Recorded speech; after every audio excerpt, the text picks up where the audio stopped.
আচ্ছা, একটা সাধারণ বাস জার্নি কতটা ভয়ঙ্কর হতে পারে কখনো ভেবেছেন? চলুন আজ সেই রকমই এক রাতের গল্প শোনা যাক। Seat number ১৩। রাত তখন প্রায় ১টা। কুয়াশা ঢাকা হাইওয়ের উপর দিয়ে এগিয়ে চলেছে একটা বাস। চারপাশ এতটাই চুপচাপ যে বাসের ক্লান্ত ইঞ্জিনের শব্দ ছাড়া আর কিছুই কানে আসছে না। এই পুরো গল্পের মূলে আছে একটা সিট।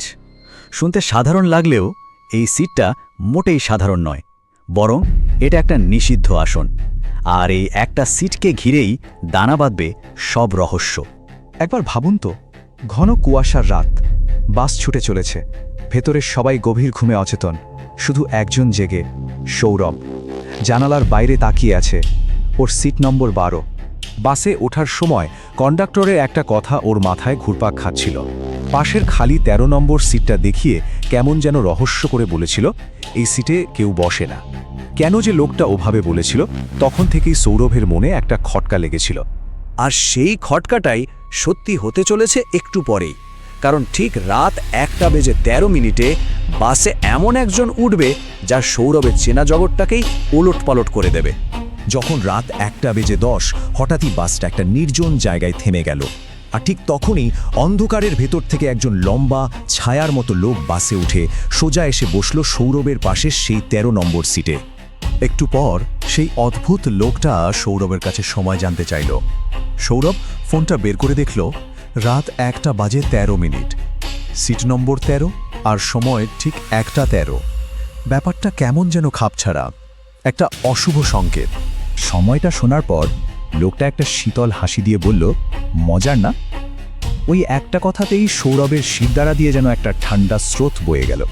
অস্বস্তিতে সৌরভ কন্ডাক্টরকে ডাকল, কিন্তু যখন সে ১৩ নম্বর সিটের লোকটার কথা বলল, কন্ডাক্টর এমনভাবে তাকালো যেন সৌরভ একটা আস্ত পাগল।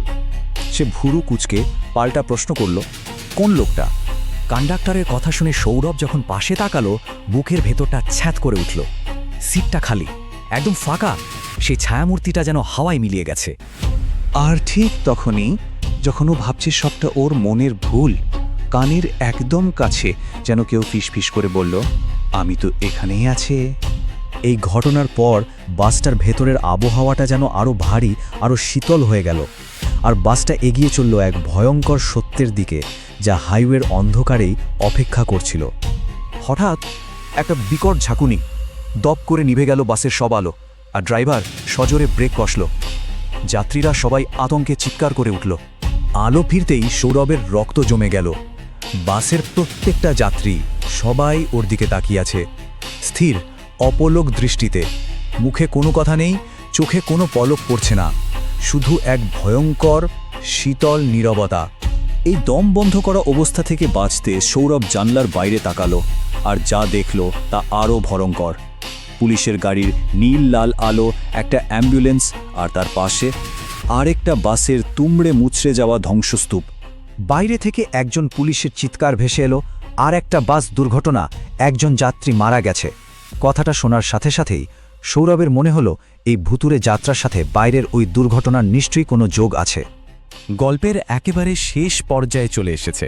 এবার যে সত্যিটা সামনে আসবে তা হয়তো সহ্য করার মতো নয়।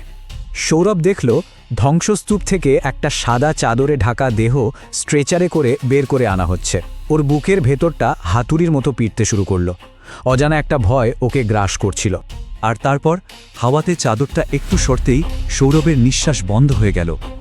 স্ট্রেচারে শোয়ানো মুখটা আর কারো নয়, হুবহু ওর নিজের মুখ। আর ঠিক তখনই পুলিশের শেষ কথাটা তীরের মতো এসে ওর কানে বিঁধো, যা সব রহস্যের জট খুলে দিল। মৃত যাত্রীর সিট নম্বর ছিল ১২। সৌরভের নিজের সিট নম্বর। ব্যাস, আর কিছু বোঝার বাকি রইল না। সৌরভ এবার বুঝতে পারল সে একটা চলন্ত ফাঁদে আটকে পড়েছে, এমন এক ফাঁদ যেখান থেকে পালানোর কোনো পথ নেই। কন্ডাক্টর এবার ওর দিকে এগিয়ে এলো, মুখে এক শীতল অদ্ভুত হাসি। সে একদম শান্ত গলায় বলল, এই বাসটা বছরে একবার চলে, শুধু তাদের জন্য যারা সেই দুর্ঘটনায় মারা গিয়েছিল। বাসের দরজাটা বন্ধ হয়ে গেল। বাসটা আবার চলতে শুরু করল, এক অনন্ত যাত্রায়। আর সৌরভ অসহায়ভাবে শুধু ফিসফিস করে বলে চলেছে, কিন্তু আমি তো এখনো বেঁচে আছি।